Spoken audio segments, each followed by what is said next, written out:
Acá Miguel te quiere preguntar algo, Ismael Bermúdez. Sí, ¿qué tal? Buen día.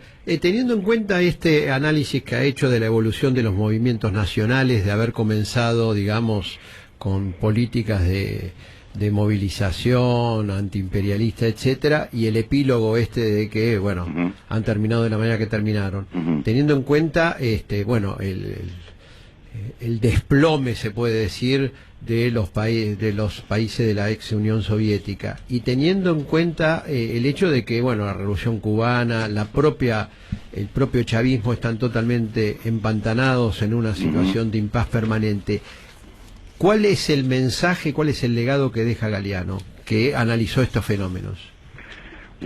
Bien, bueno, Ismael, ¿qué tal? ¿Qué tal? ¿Cómo estás?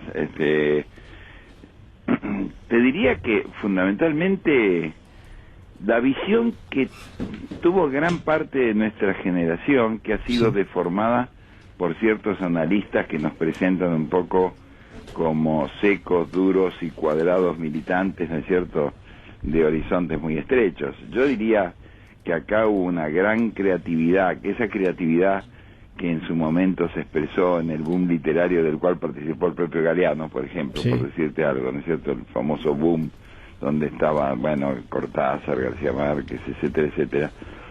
Esa impronta especial que tuvo América Latina por encima de Europa. Yo te diré que mientras Europa se deprimía en falta de talentos verdaderos, ¿no? O en escasez de talentos verdaderos, América Latina los prodigaba en un cierto momento. Y eso también tuvo algún correlato en la política, incluso con experiencias trágicas, ¿no?, como la de Che, qué sé yo. Pero que hubo una voluntad así verdaderamente revolucionaria, transformadora, profunda. ¿Y hoy? Bueno, y hoy hay un gran escepticismo, ¿no? ¿Ah, sí? Un gran yo diría, claro que uno nunca sabe si debajo de la costra se muestra bastante negra.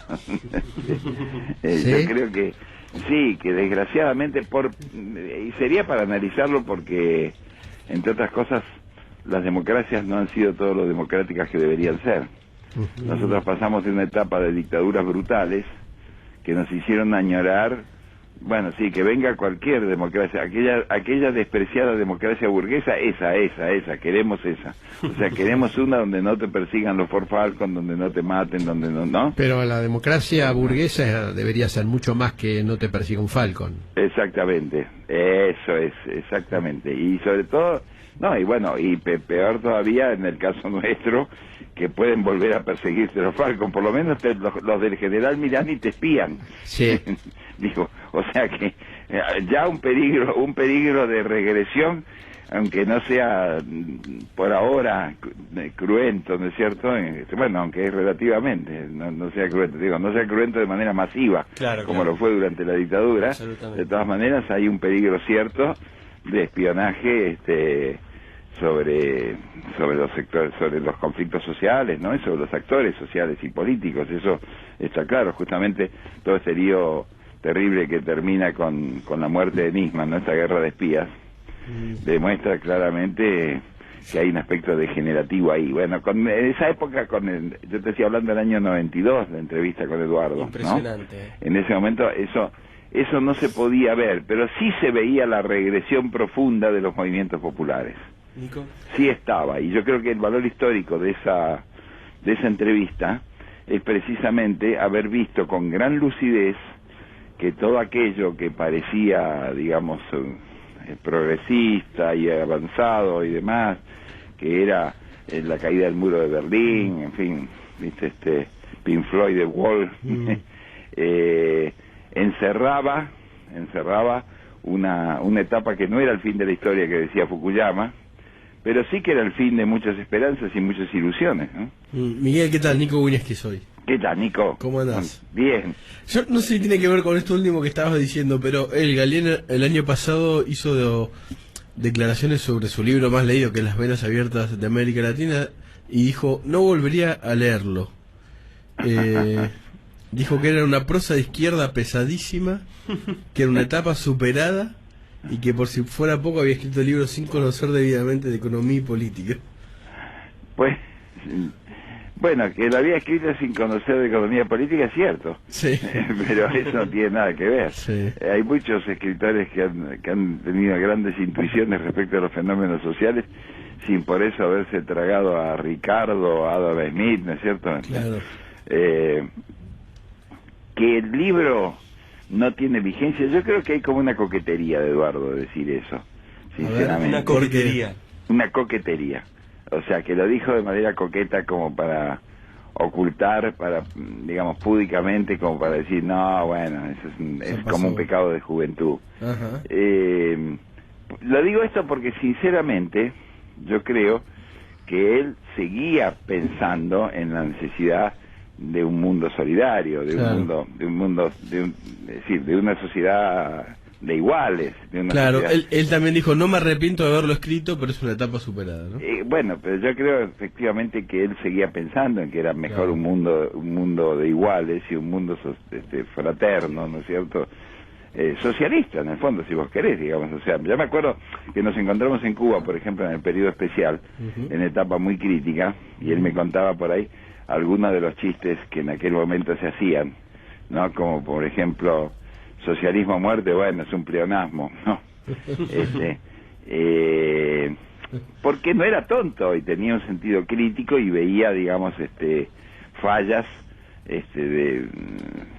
obviamente en los procesos revolucionarios y problemas y dramas, pero de todas maneras no tenía la posición de Oppenheimer, te quiero decir, ¿viste? Claro, no, o sea, absolutamente. no decía, No, pero está- eso- Queda clarísimo. Pero está próximo al posiblemente- fin de la dictadura castrista, ¿eh?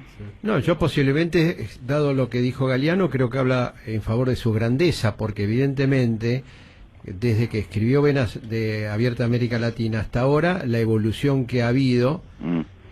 por lo que recién inclusive comentamos, de movimientos nacionales que generaron en su momento una gran atención, mucha expectativa, sobre todo en la juventud, Ujú. después terminaron degenerándose y Ujú. lógicamente Ujú. hoy volver a escribir Las Venas Abiertas de Bueno, América en ese Latina, aspecto sí, sí. lógicamente hay que hacer un balance totalmente crítico No, de tenés esos razón. movimientos y de por qué postularon una cosa y después, por ejemplo, terminan haciendo un contrato con Chevron que encima no lo dan a conocer por vergüenza. No, coincidimos totalmente.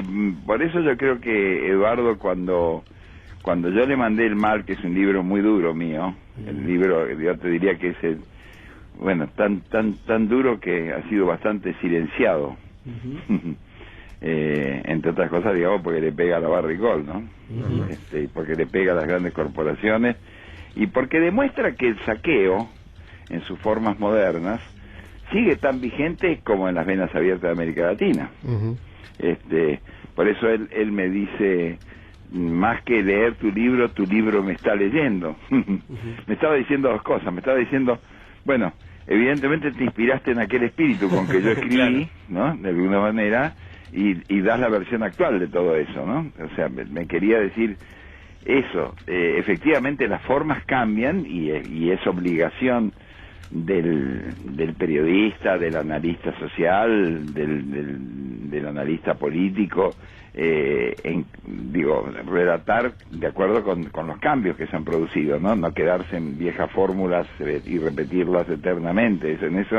En eso tiene razón, y posiblemente hay una serie de ingenuidades, habría que releerla, Las Venas Abiertas de América Latina, posiblemente hay una serie de ingenuidades que después ese Galeano que pasa por Memorias de Fuego y por muchos otros libros y va cincelando, ¿no es cierto?, un estilo cada vez más contenido, cada vez más rico, cada vez más sugerente, repudiaría.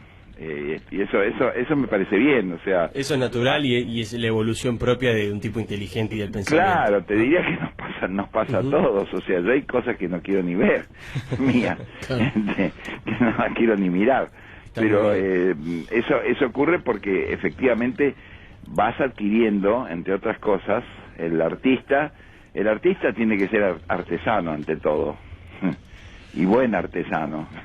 Y Galeano lo era, así que... Y Galeano era un excelente artesano. Miguel, te queremos agradecer mucho tu tiempo y tu recuerdo, ¿eh? No, por favor, al contrario, es el homenaje mínimo que le debo a alguien a quien me he querido mucho y he admirado profundamente.